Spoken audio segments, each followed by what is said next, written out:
Hi hello welcome to Raghavendra YouTube channel. So అందరికీ మన YouTube channel నుంచి జనరల్ సైన్స్ నేను already NCERT based syllabus start చేయడం జరిగింది. దాదాపుగా ఫిజిక్స్ వచ్చి ఒక 20 క్లాసెస్ చెప్పాను. కెమిస్ట్రీ వచ్చి ఇది ఒక 10 ఆర్ 11 క్లాస్. ఇది ఫస్ట్ ఆ వీడియోస్ చూసిన తర్వాతే ఆ వీడియోస్ ప్లేలిస్ట్ ఇస్తాను కింద డిస్క్రిప్షన్లో. అవి చూసిన తర్వాతే ఇవి చూడండి. ఇంకొకటి, సో మన ఛానల్ 2000 సబ్స్క్రైబర్స్ కంప్లీట్ అయ్యారు. ఈ 2000 మెంబర్స్కి, నన్ను సపోర్ట్ చేస్తున్న అందరి మెంబర్స్కి చాలా థ్యాంక్స్ అండి. ఫస్ట్ టైం నన్ను మంచిగా సబ్స్క్రైబ్ చేసుకొని మీ అప్రిషియేషన్ అయితే ఉందన్నమాట. అందరికీ ఈ 2000 మెంబర్స్కి పేరు పేరున థ్యాంక్స్ అండి. మీ సపోర్ట్ ఇలాగే ఉండాలి నేను మనస్ఫూర్తిగా కోరుకుంటున్నా. నా సైడ్ నుంచి మీకు మ్యాక్సిమము వీడియోస్ వస్తూనే ఉంటాయి. మన ఛానల్ మీకు యూజ్ అవుతూనే ఉంటుంది. నేను తిక్క వీడియోస్ అయితే చేయను. మీ సపోర్ట్ ఇలాగే ఉండాలని మనస్ఫూర్తిగా కోరుకుంటున్నా. ఓకే, ఇప్పుడు టాపిక్లోకి వచ్చేద్దాము. సో మనకి గ్రూప్ డి వచ్చి 27th ఉంది కదా, 27th నుంచి స్టార్ట్ అవుతుంది కదా. ప్రతి ఒక్క స్టూడెంట్, గ్రూప్ డి స్టూడెంట్స్ మన వీడియోస్ ఒకసారి చూడిపోండి. మీకు ఖచ్చితంగా ఇంపాక్ట్ ఉంటుంది ఎగ్జామినేషన్లో. నేను చెప్పేది 100% ఎగ్జామినేషన్ బేస్డ్ మాత్రమే చెప్తున్నా. ఎన్సీఆర్టీ సిలబస్ నాకు ఉండే టైంలో నేను మ్యాక్సిమం ఒక 1 వీడియో అయినా పోస్ట్ చేస్తూనే ఉన్నా రోజు. నాకు టైం లేక మీకు తక్కువ చేస్తున్నాను, కానీ టైం ఉంటే మటుకు ఆటోమేటిక్గా అయిపోగొట్టేసేవాడిని. సో సాధ్యమైనంత వరకు మనకి 27th నుంచి January 6th వరకు, 7th వరకు ఉంది. సో అంతవరకు వీడియోస్ వస్తూనే ఉంటాయి. ఫస్ట్ టైం చూస్తుంటే ఫస్ట్ సబ్స్క్రైబ్ చేయండి, లైక్ చేయండి, షేర్ చేయండి. ఇంకొకటి, arithmetic, reasoning, gun shot questions చెప్తాను. అంటే గన్ షాట్ క్వశ్చన్స్ అంటే టాప్ క్వశ్చన్స్, 100% వచ్చే ఛాన్సెస్ ఉండే క్వశ్చన్స్. అది ఎలా అంటే NTPC graduate, under graduate, new pattern questions వస్తున్నాయి కదా, ఆ క్వశ్చన్స్ కూడా నేను డిస్కస్ చేశాను. అవి ఎక్కువ టైం ఉండదు, ఆల్మోస్ట్ 10 to 15 minutes లోపలే ఉంటాయి. ఆ వీడియోస్ కూడా ఒకసారి చూడండి, అవి కూడా డిస్క్రిప్షన్లో లింక్ ఇస్తా. ఓకే, ఇప్పుడు టాపిక్లోకి వెళ్దాం. మనం ప్రీవియస్ వీడియోలో మన చుట్టూ ఉండే పదార్థము శుద్ధమేనా, our surrounding matter is pure, దాని గురించి ఒకసారి టాపిక్ మాట్లాడమంట. ఆ చాప్టరే స్టార్ట్ చేసామన్నమాట. సో దాని గురించి ఇప్పుడు నీట్గా డిస్కస్ చేసాం. ఇది పార్ట్ 2 అనమాట, ఒకసారి చూడండి. సో ఇంతకుముందు ప్రీవియస్లో పదార్థం, మ్యాటర్ గురించి మాట్లాడాం మనం. ఘన, ద్రవ, వాయు. ఇది తెలుగు మీడియం ఉంది, ఇంగ్లీష్ మీడియం ఉంది. ఫస్ట్ తెలుగు మీడియం చేసిన తర్వాత వెంటనే ఇంగ్లీష్ మీడియం కూడా చేస్తాను. ఒకసారి చూడండి. పదార్థం అనేది ఘన, ద్రవ, వాయు. ఓకే, లిక్విడ్, సాలిడ్, గ్యాసియస్ స్టేట్లో ఉంది కదా. దీంట్లో శుద్ధ పదార్థము, మిశ్రమాలు. సో శుద్ధ పదార్థంలో 2 types ఉన్నాయి. అంటే ఈ 3 ఘన, ద్రవ, వాయు పదార్థాల్లో 2 types ఉన్నాయి. నెక్స్ట్ శుద్ధ పదార్థంలో 2 types ఉన్నాయి. నెక్స్ట్ ఇది వచ్చి మిక్చర్. మిక్చర్ అంటే మిశ్రమాలు. ఓకే, శుద్ధ పదార్థం అంటే ప్యూర్ సబ్స్టాన్స్ అని. ఒకసారి చూడండి, ప్యూర్ సబ్స్టాన్సెస్ గురించి మాట్లాడితే శుద్ధ పదార్థం మూలకాలు చిన్న కణాలుగా విభజింపలేనివి. చూడండి, శుద్ధ పదార్థాల్లో చిన్న మూలకాలుగా విభజించలేమన్నమాట. ఉదాహరణ రాగి, ఆక్సిజన్, ఇనుము, హైడ్రోజన్, పాదరసం మొదలైనవి. చాలా చాలా ఇంపార్టెంట్ ఎగ్జామినేషన్లో ఇవి ఖచ్చితంగా చదివిపోండి. ఇది ఎన్సీఆర్టీ సిలబస్ అన్నమాట. నేను చెప్పేది ఎన్సీఆర్టీ బేస్డ్ సిలబస్ కాబట్టి అవే ఎగ్జాంపుల్స్ దిగుతాయి మీకు ఎగ్జామినేషన్లో. ఓకే, ఏమి మూలకాలు ఏమేమి చిన్న చిన్న కణాలుగా విభజించలేము, అంటే డిస్టర్బెన్స్ లేనమాట. అది ఏమేమంటే రాగి, ఆక్సిజన్, ఇనుము, హైడ్రోజన్, పాదరసం మొదలైనవి. నెక్స్ట్ సంయోగ పదార్థాలు నిర్దిష్ట సంఘటనం కలిగి రసాయన లేదా విద్యుత్ రసాయన చర్యల ద్వారా మూలకాలుగా విభజింపబడేవి. అంటే ఇక్కడ విభజింపలేనివి ఏది మూలకాలు. సంయోగ పదార్థాలు ఏమి విభజిస్తాము అంటే డివైడ్ చేస్తాము, ఇది డివైడ్ చేయలేము. నెక్స్ట్ ఉదాహరణ నీరు, మీథేన్, చక్కెర, ఉప్పు మొదలైనవి. ఫర్ ఎగ్జాంపుల్ ఇది ఎలా చెప్తున్నామంటే వాటర్లో మనము సాల్ట్ వేస్తే కరిగిపోతుంది కదా, దాన్నే ఏమంటారు కెమికల్ ఆర్ విద్యుత్ రసాయన చర్య, ఎలక్ట్రిక్ కెమికల్ అనమాట. ఇవి రెండు ఏం చేస్తున్నాము, విభజించబడతాం అంటే డివైడ్ చేస్తున్నాం. అవి ఏమేమి నీరు, మీథేన్, చక్కెర, ఉప్పు మొదలైనవి. ఇప్పుడు చూడండి గాలి, ఆక్సిజన్, ఇనుము, హైడ్రోజన్, పాదరసం మొదలైనవి ఏమి మూలకాలు. ఇవి విభజించలేము అంటే డివైడ్ చేయలేము అనమాట. దీన్నే శుద్ధ పదార్థం అంటాం. ఇప్పుడు మిశ్రమాలు చూడండి. మిశ్రమం అంటే సజాతీయ, విజాతీయ. నేను ప్రీవియస్ క్లాస్‌లోనే డిస్కస్ చేశా. వెళ్లి చూడండి. సజాతీయ అంటే హోమోజీనియస్. విజాతీయ అంటే హెటరోజీనియస్. గుర్తుపెట్టుకోండి. ఏకరీతి సంఘటనం కలిగినవి, ఏకరీతి సంఘటనం లేనివి. ఉదాహరణ చక్కెర ద్రావణం, లవణ ద్రావణం, కార్బన్ డైసల్ఫైడ్లో ఉన్న సల్ఫర్, ఆల్కహాల్లో ఉన్న నీటి ద్రావణం, ఇవన్నీ హోమోజీనియస్ మిక్చర్. హెట్రోజీనియస్ మిక్చర్ చూడండి, ఏకరీతి సంఘటన. ఉదాహరణ ఇసుక ఉప్పు, చక్కెర ఉప్పు, నీటిలో కలిసి ఉన్న నూనె మొదలైనవి. మళ్ళీ చెప్తాను చూడండి ఎగ్జాంపుల్స్ నీట్గా ఒకసారి చూడండి. సజాతీయ, విజాతీయ మిశ్రమం. ఇది మిశ్రమాలు స్థిర సంఘటనం లేనివి. ఇక్కడే చెప్పారు చూడండి, స్థిర సంఘటనం లేని. సజాతీయ మిశ్రమాలు, విజాతీయ అంటే హోమోజీనియస్, హెట్రోజీనియస్. ఏకరీతి సంఘటనం, ఏకరీతి సంఘటనం లేదు దీనికి. ఉదాహరణ చక్కెర ద్రావణం. ఏకరీతి సంఘటనం అంటే ఏమో అంటే నేను ప్రీవియస్ వీడియోలోనే చెప్పాను. వెళ్ళి డిస్క్రిప్షన్లో వేస్తే వెళ్ళి చూడండి. ఓకే, నెక్స్ట్ చక్కెర ద్రావణము, లవణ ద్రావణము, కార్బన్ డైసల్ఫైడ్లో ఉన్న సల్ఫర్, ఆల్కహాల్లో ఉన్న నీటి ద్రావణం. ఇదేది హోమోజీనియస్. నెక్స్ట్ ఇసుక ఉప్పు, చక్కెర ఉప్పు, నీటిలో కలిసి ఉన్న నూనె.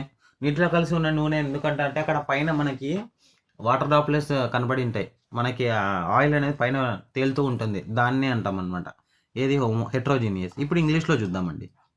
ఒకసారి చూడండి, ఇంగ్లీష్లో కూడా డిస్కస్ చేస్తాం. మ్యాటర్, దీంట్లో మ్యాటర్ సాలిడ్, లిక్విడ్, గ్యాస్. ఇందాకే చెప్పాను కదా. Pure substances cannot be broken down into simpler substances. విభజించలేము, అదే కదా పాయింట్ చెప్పింది. Compounds have fixed composition, can be broken down into elements by electrochemical reactions. చూడండి, cannot be broken down to simpler substances. For example copper, oxygen, iron. చూడండి ఇవన్నీ రాయండి. Copper, oxygen, iron, hydrogen, mercury have fixed composition, can be broken down అంటే ఇది విభజించగలం అనమాట. ఇదేమి విభజించలేమన్నమాట. కెనాట్ బి బ్రోకెన్ డౌన్ అన్నారు చూడండి. నెక్స్ట్ ఇది ఏ విధంగా ప్రాసెస్ కెమికల్, ఎలక్ట్రోకెమికల్ రియాక్షన్స్ వల్ల మనము డివైడ్ చేయగలము. Next for example water, methane, sugar, salt. Next homogeneous, heterogeneous. Homogeneous అంటే uniform composition, simple. Homogeneous means uniform composition. Heterogeneous means non-uniform composition. For example, sugar in water, salt in water, sulfur in a carbon disulfide, sulfur in a carbon disulfide, water and alcohol. అంటే ఇక్కడ చూడండి, sugar in water అంటే ఏమి అంటే షుగర్లో ఈజీగా water కలిసిపోతుంది. రివర్స్లో చెప్తారా, వాటర్లో ఈజీగా షుగర్ కలిసిపోతుంది. మీరు ప్రతిసారి ఎక్స్పెరిమెంట్ చేసింది ఇది. నెక్స్ట్ వాటర్లో మనం సాల్ట్ వేసినా కరిగిపోతుంది. ఇది అన్నమాట అక్కడే చెప్తుండేది. నెక్స్ట్ హెట్రోజినియస్, నాన్ యూనిఫామ్ కంపోజిషన్ అంటే అసలు డివైడ్ కావన్నమాట. ఇప్పుడు ఫర్ ఎగ్జాంపుల్ చిన్న ఎగ్జాంపుల్ చెప్తాను చూడండి. దీనికి ఇక్కడ షుగర్, ఇదంతా కరిగిపోతుంది షుగర్ అనేది. ఇదే వాటర్ తీసుకుందాం. ఇక్కడ శాండ్, దీంట్లో అలానే ఉండిపోతుంది. అదే ఇక్కడ నాన్ యూనిఫామ్ కంపోజిషన్ అంటాం దీన్ని. Sand in salt, sugar and salt, water in oil. ఇదంతా హెట్రోజీనియస్ ఎగ్జాంపుల్ అనమాట. వీడియో నచ్చితే లైక్ చేయండి, ప్రతిసారి లైక్ చేయమని చెప్తాను నేను. ఓకే, నెక్స్ట్ వన్ చూడండి. మిశ్రమ పదార్థాలు, సంయోగ పదార్థాలు చూద్దాం ఒకసారి. తెలుగులో చూద్దాం, ఇంగ్లీష్లో రెండూ చెప్తూ ఉంటా. మీరు తెలుగు చూసి ఇంగ్లీష్లో చూసా ఈజీగా అర్థమైపోతుంది. మూలకాలు లేదా సంయోగ పదార్థాల కలయిక ద్వారా మిశ్రమాలు ఏర్పడతాయి, కానీ కొత్త సంయోగ పదార్థాలు ఏర్పడవు.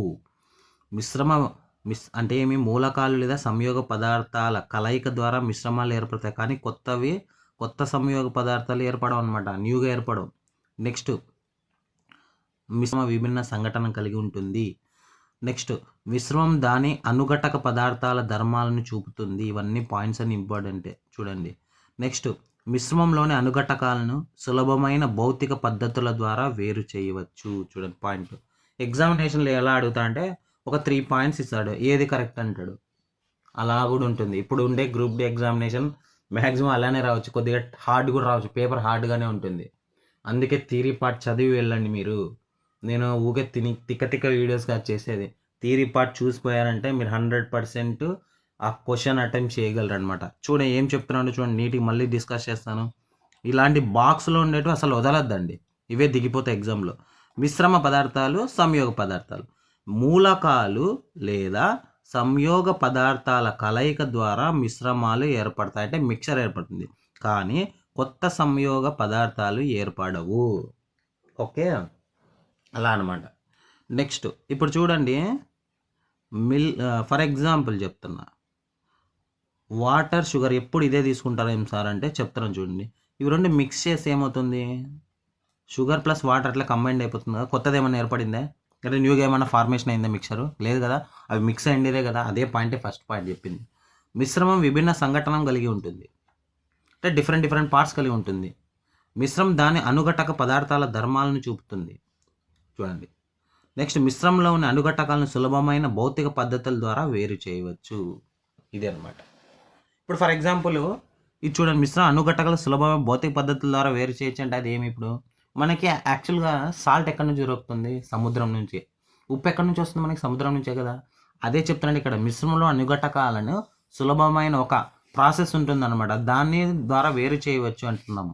ఓకే, మిశ్రమం దాని అనుఘట పదార్థాల ధర్మాలను చూపుతుంది, అది చూపిస్తుంది అనమాట. నెక్స్ట్ సంయోగ పదార్థాలు చూడండి. మూలకాల రసాయన చర్య వలన కొత్త సంయోగ పదార్థాలు ఏర్పడతాయి. నెక్స్ట్ ఏర్పడిన ప్రతి కొత్త పదార్థం యొక్క సంఘటనం ఎల్లప్పుడూ స్థిరంగా ఉంటుంది. చూడండి, మూలకాల రసాయన చర్య వలన అంటే కెమికల్ రియాక్షన్ వల్ల కొత్త సంయోగ పదార్థాలు ఏర్పడతాయి. ఏర్పడిన ప్రతి కొత్త పదార్థం యొక్క సంఘటన ఎప్పుడూ స్థిరంగా ఉంటుంది. కొత్త పదార్థం పూర్తిగా భిన్నమైన ధర్మాలు కలిగి ఉంటుంది, అంటే డిఫరెంట్గా ఉంటుంది. ఇక్కడైతే సేమ్ ఉంటుంది, అంటే కొత్తది ఏమి ఏర్పడదు, న్యూ ఫార్మేషన్ ఏం కాదు. నెక్స్ట్ వాటి అనుఘటకాలు రసాయన చర్య లేదా విద్యుత్ రసాయన చర్యల ద్వారా మాత్రమే వేరు చేయగలుగుతాము. చూడండి, మిశ్రమ పదార్థాలు, సంయోగ పదార్థాలు. ఇంకోసారి చెప్తాను, మూలకాల రసాయన చర్య వలన కొత్త సంయోగాలు ఏర్పడతాయి, అంటే న్యూ ఫార్మేషన్ అవుతుంది. ఇక్కడ ఏం ఏర్పడదు, అంటే అదే ఉంటుంది. మిక్చర్ అనేది ఏమవుతుంది, ఇప్పుడు చూడండి ఇంకో పాయింట్ చెప్తాను. ఇక్కడే ఎగ్జాంపుల్స్ ఉన్నాయి చూడండి, మళ్ళీ చెప్తాను చూడండి. ఉదాహరణ, నీరు, మీథేన్, చక్కెర, ఉప్పు మొదలైనవి సంయోగ పదార్థాలు, మూలకాలు. సంయోగ పదార్థాలు అంటే ఏమి ఇక్కడ చూడండి, సంయోగ పదార్థాలు అంటే అదే కదా. చూడండి, నీరు, మీథేను, చక్కెర, ఉప్పు మొదలైనవి. చెరక ఎక్కడి నుంచి వస్తుంది మనకి, చెరగట నుంచే కదా. అది కూడా మనం సపరేట్ చేయడం వల్లే కదా కొత్త ఫార్మేషన్ అయింది కదా. ఇక్కడ వాటర్ కూడా అదే కదా, అలా అన్నమాట. ఓకే, నెక్స్ట్ వన్,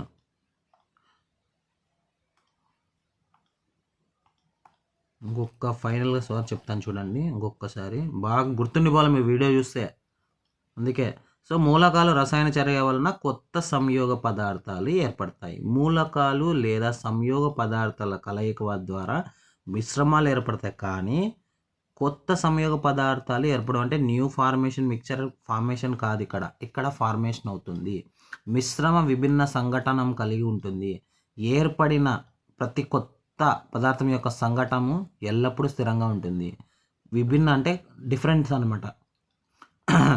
ఎల్లప్పుడూ స్థిరంగా అంటే కాన్స్టెంట్గా ఉంటుంది ఇక్కడ ఇటు సైడ్ సంయోగ పదార్థంలో. నెక్స్ట్ కొత్త పదార్థం, మిశ్రమము దాని అనుఘటక పదార్థాల ధర్మాలు చూపుతుంది. ఇక్కడ కొత్త పదార్థం పూర్తిగా భిన్నమైన ధర్మాలు చూపుతుంది, అంటే డిఫరెంట్గా చూపిస్తుంది అనమాట. నెక్స్ట్ వన్, మిశ్రమంలోని అనుఘటకాలను సులభమైన భౌతిక పద్ధతుల ద్వారా వేరు చేయవచ్చు. వాటి అనుఘటకాలను రసాయన చర్య లేదా విద్యుత్ రసాయన చర్యల ద్వారా మాత్రమే వేరు చేయగలుగుతాము, అంటే చేయలేమన్నమాట.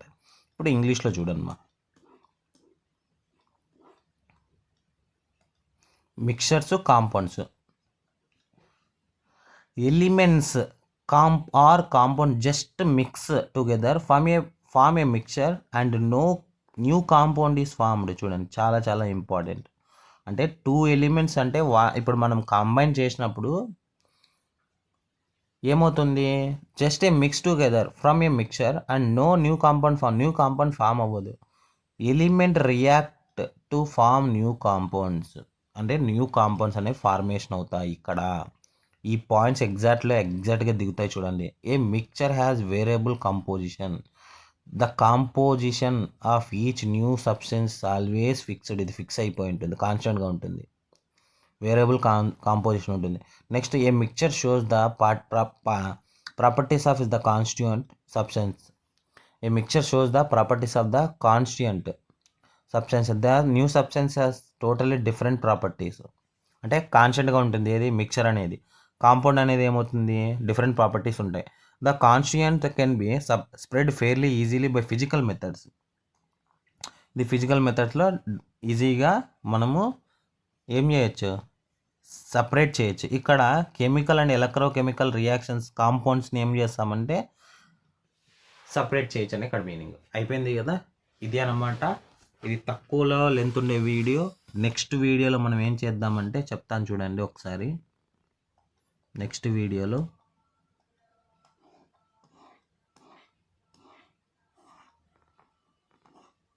ప్రాబ్లమ్స్ చేద్దాం. నెక్స్ట్ వీడియోలో ఇంకొకటి ఈ టేబుల్ చెప్తాను. నెక్స్ట్ వీడియోలో ఇంకొక టేబుల్ ఉంది, కొలాయిడ్ ఫార్మేషన్ ఉందన్నమాట. ఇంకో ఇక్కడే 100% చూడండి వీడియో, నెక్స్ట్ వరకు వెయిట్ చేయండి. 100% ఇక్కడ నుంచి క్వశ్చన్స్ వస్తాయి మనకి. ఇప్పుడు చూసింది ఒక రాసింది ఇదైతే దీంట్లోంచి ఖచ్చితంగా డైరెక్ట్గా అడుగుతాడు ఎగ్జామినేషన్ విత్ ప్రూఫ్. చెప్తాను నేను. కాలేజ్ టెక్నీషియన్ ఎగ్జామ్ తీసుకొని technician previous year question paper తీసుకోండి. ఈ బాక్స్ దగ్గరికి వెళ్ళండి. ఖచ్చితంగా ప్రతి షిఫ్ట్లో ఒక ఎగ్జామ్ ఒక క్వశ్చన్ అయితే పడింది. అందుకే చెప్తున్నా, వెయిట్ చేయండి, నెక్స్ట్ వీడియో వస్తుంది. ఓకే, అంతవరకు మన ఛానల్ని సబ్స్క్రైబ్ చేసి లైక్ చేయండి, షేర్ చేయండి. అదేవిధంగా క్లాస్ ఎలా ఉందో కామెంట్ చేయండి. మీకు ఈ పీడిఎఫ్ కావాలంటే వెళ్ళి టెలిగ్రామ్లో జాయిన్ కాండి. ఓకే, అదేవిధంగా నేను నెక్స్ట్ ఏం చేస్తానంటే మీకు ప్లేలిస్ట్లు కూడా ఇస్తాను, వెళ్ళి చూడండి. ఒకసారి చూడండి, చూసి కామెంట్ చేయండి. మీకు యూజ్ అయ్యే వీడియోస్ మాత్రమే ఇది. Okay, thank you.